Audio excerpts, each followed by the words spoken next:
to the Eric Zane Show podcast, a daily show where I discuss news, nonsense, and my personal adventures each and every day of the work week. Sound a little different, I do. I'm speaking like Yoda. Sound a little different, I do. Yesterday, an absolute impossibility to sit down here and do this show. I feel much better. Much, much better. Thank you so much, because a lot of people are like, oh, man, feel better, man. But, yeah, I am. It is remarkable when you finally actually just stop doing stuff and relax and commit to actually work at not doing anything, how much good it does for you. I really committed to that yesterday because after a horrible night's rest, I wake up on Tuesday and I'm like, there's no fucking way. There is no way. The amount of disruptive pain I was feeling in my throat was just insane. And I was like, it was bad the day before. It's going to be ridiculous. I'm just not going to be able to function. And I remember one time I was talking to a doc when I was sick with a similar type of thing. And I was working on the radio, and it wouldn't leave. And she goes, you keep inflaming everything when you talk. You have to actually not speak. You have to work conscientiously to not speak for a couple of days in order to get some relief. And so I kept that in mind and took it to heart. I know I still sound a little bit fucked up, but I feel a million times better. Holy shit, do I feel better. But yesterday, I was like, man, I kept thinking having a small anxiety attack because of, like, God, I'm just going to be really, really in a lot of discomfort. I'm not going to feel well. And then I'm going to be like, oh, this sucks. Everything I'm saying sounds like shit. I don't have any energy. It's no fun. So then today comes around, and I didn't feel that at all. I like to be able to come in here with the idea that, hey, I enjoy this. I love doing it, and I can't wait to get started. And so that's the way I felt today, which is fucking all I'm looking for. Because the day that I'm like, it's painful, I can't do it, then forget it. I'm not doing it. But thank God that left. But yesterday, it was quite literally after getting up, and then I said to Diana, she's getting ready for work, and I go, yeah, I came in here, I turned down the heater, and I was thinking about getting started. I said, no, forget it. I'm just not doing it. I'm just not doing it. And then that's it. I gotta get past this. So then after I committed to not doing anything, I kind of didn't know what to do with myself. Okay.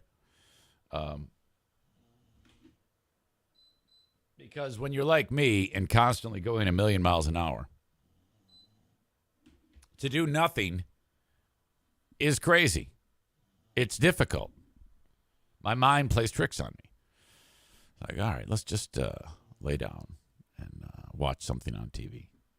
And I stumbled upon the axe-wielding hitchhiker. The story of Kai. Smash, smash, smash on Netflix. And wow, you got to watch it. His story back in 2013 when he went viral for being a hitchhiker. And there was a act of violence that was occurring, and he came to the rescue, whipped out his hatchet that he had with him, and hit the guy who was attacking someone else with a hatchet. All right, and then this is the story of his viral fame and how that took off and what ultimately happened to Kai. You must watch this. It's just an hour and 20 minutes, and that's it. Your beginning and the end. I swear, Aram, I won't give anything away. But a lot of it comes from the perspective of the TV reporter who interviewed him. That first video, smash, smash, smash. In fact, I should probably get it what's it called? It's called Axe Wielding Hitchhiker. Kai interview. As far as viral fame goes, he's one of the most incredible. Just catching the world by storm when it all happened. Audio. I went to take it first. I take the job, but they actually turned it down, so it's kind of more flat. Okay, hang on. You came in. Okay, hold on. Everything's fucked up. And I That's another bit that's playing in the background that I want to cover. And I can't figure out where the fuck it is. Aha. There it is.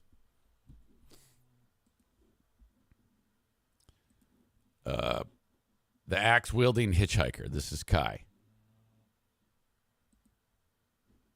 Audio check. Video check. Here we go.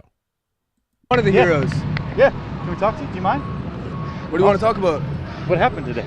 You well? Well, went straight out of Dogtown, skateboarding, surfing it up. Before I say anything else, I want to say no matter what you've done, you deserve respect. Even if you make mistakes, you're lovable. And it doesn't matter your look, skills, or age, or size, or anything. You're worthwhile. No one could ever take that away from you. Now.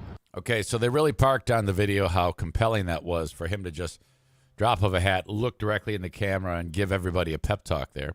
This reporter is the guy who's you're hearing in the episode, the show, everything from his perspective, because he was the only guy that Kai gave an interview to. This interview right here is the only one that was ever recorded of him after the incident. This stuff right here, I was driving and I was in the passenger side of this f***er's car, and he comes over on there. He was over by the recycling center. He says, "Oh, when I was in the Virgin Islands, 30 years old on a business trip, I f***ed this 14-year-old." I was like, "You what?" He's like, "I raped this 14-year-old." Starts crying, gives me a big hug. He's like 300-pound guy. I'm like, "Oh shit, you must be f***ed, man. Like, what's he talking about?" I didn't take him seriously at first. Comes driving down this way. He's like, "You know what? I come to realize I'm Jesus Christ, and I can do anything I f***ing want to." And watch this, bam, and he smashed into this f***ing guy right there, pinned him in between that f***ing truck. And so I hop out, I look over, the guy's pinned there. I mean, like, freight train riders know this. Like, if you get pinned between something, do not f***ing move that shit, otherwise you bleed out. Like, motherfucker, I ran in, I grabbed the keys, he's f***ing sitting there like nothing even happened. And like, f***ing, like, man, if you started driving that car around again, man, there would have been a hell of a lot of bodies around here. I hop on out, and so I grabbed the bag, I threw it over by that pole right there, and then f***ing Buddy gets out, and these two women are trying to help him. He runs up and he grabs one of them, man. Like, a guy that big can snap a woman's neck like a pencil stick. So I f***ing ran up behind him with a hatchet, smash, smash, smash. Yeah. The lady said you saved her life. She was the one who got grabbed by that f***er. You know what? F*** is cool. That guy ain't. Shit. How'd you get in his car? How did you? I was hitchhiking. Well, good thing I was hitchhiking. Yeah, people say don't hitchhike. Well, this is what happens. Was yeah, well, at least I was here. So he did. Okay. There's more to it, but that's how Kai saved the day. The documentary, because then he just wanders off into the day and he's never seen again. But then 24 hours after that video takes off. And it just goes amazingly viral. Blue State Rob says, that sounds like an episode of the Chivian Show with Kyle from Dumpster Divers. Yes, exactly. So it goes so viral that folks involved with the Jimmy Kimmel Show, that's like their thing. They want to get, in fact, they talked about, like, for example, when the Double Rainbow guy was on the Kimmel Show, they, were trying to get him. And that's how our show, my old show, Freeburn Hotwings, is loosely tied into that scenario because Joe was the one who picked him up from Yosemite and drove him down to Los Angeles to drop off Double Rainbow guy at the Kimmel Show. It was an amazing adventure that we put Joe on. Lindsay Lohan Freedom Trip, which included Double Rainbow Guy. That was back when we actually tried. And he's dead now, by the way. Thank you, Corey, for the reminder. Wait a minute. Maybe you're right. Aram says, I thought he was taking him to Tosh. I think that's right. Yep. I mistaken that. That's a mistake on my part. That sounds more like what actually happened. So anyway, Kimmel was trying to get Kai on. This is the story about how they tracked him down, and then the M. Night Shyamalan twist as the story evolves. You must watch this thing. So that I watched that, and then the next thing I know, I'm fucking asleep. And wow. That just doesn't happen for hours. And, okay, get up, and then I still committed to doing nothing. Diana comes home from work, and I go, I think I'm going to take the dogs for a walk. And she says, just don't do anything. Can't you just sit still? I go, okay, all right. So then she leaves. She goes to the YMCA. And then I took the dogs for a walk. Took the garbage out. That felt good. Felt good to move a little bit. Was feeling better. I'm like, you know what? I'm coming back to life. I am coming back to life. I almost forgot. As we get started right now, my dad is going to join us in 45 minutes for Dear Meathead. Send a question in for my dad. Eric at ericzaneshow.com.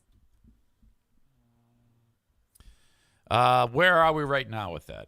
Subject line, Dear Meathead or Meathead. Randall sent one. Mark R. sent one. Thank you. And I'll check the Facebook, see if anybody has one on there for me. For Dad, if not, send it along, Eric at ericzaneshow.com. Always need more. The more, the merrier. For Dear Meathead coming up with Dad. Fantastic picture of him, though, by the way. Look at him. He looks like he's getting ready to lead some type of army in that picture. Oh, my God. Eric at ericzaneshow.com. On the Shoreliners Strifing inbox. We need more questions. He was so worried about me. I made the mistake of informing Dad that, hey, Dad, I'm sick today. And he's just like, oh, my God, honey. Oh, he thinks I've got, like, cancer. He gets so freaking his brain fried because of the dementia. The worry is very, very real for the guy. And, but, he'll be fine. All right. So off and running on this, the 18th of January. As we speak, my middle child, beloved Jackie, Princess of the Forest Jackie, is undergoing her fifth knee surgery. I don't know what the deal is. She's explained it to me, but then I'm like, oh, my God. I forget all the details, but she has destroyed both, what are they called? ACL? Yeah. Anterior cruciate ligament, ACLs, on both knees. And so when you destroy that, that's the type of injury that, like, when a football player has it, it takes them like a year to recover. So both knees, she's destroyed the ACL, dating back to like 9th or 10th grade. That's when she started to ruin her knees. And then after she would be operated on, the doctor said, you can go back to playing soccer. No big deal. So that's led, though, to re-injuring these things. And this is like now, like, so 3 on one knee, I think, and 2 on the other, 2 operations on the other. And so this is happening right now. redoing the surgery. Her 5th knee surgery, my God. Holy shit. By the way, COVID test here. I took a COVID test on a Monday, and I passed it. And this one, I also passed this one. But I'm not, with me, at least it was last time I had it, I tested negative for like half a week. And then finally it showed up as, hey, you got it, dumbass. But, all right. So I got to go see Jackie then today because she gets butthurt if you don't go see her at the hospital. But, yeah, so unbelievably, 5 knee surgeries for the same damn thing. Holy shit. Blue State Rob says, wasn't she a referee too? Yep. Kenny says they couldn't get it right the previous 4 surgeries. Well, no, they did it right. But the way I was told, she kept re-injuring it somehow or whatever. Blue State Rob said, is this the first one she's paying for?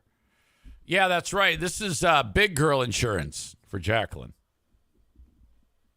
Blue State Rob says we need a play-by-play of her coming out of anesthesia. That's a good call. Always great. Referring to my dad, Tyler writes, your dad looks like Davy Crockett prepared to defend the Alamo. Maureen says maybe you shouldn't go to visit her with your germs. You're right. You know what? Hey, that'll keep me away from the hospital too. That means I can just stay here. Okay. So I still feel a little bit under the weather, but we'll be okay. Again, questions for Dad, Eric at ericzaneshow.com. If you're enjoying the show on Twitch, you just stay right there. Facebook, Twitter, and YouTube. I'm about to kick you out. If you want the rest of the show, you can find it at twitch.tv/EricZaneLive. Twitch.tv/EricZaneLive. Audio, wherever you download shows, you can get that. Listen on demand. And if you have any thoughts, concerns, questions, or comments, please send them along on the Shoreliner Striping inbox. Eric at ericzaneshow.com. All right.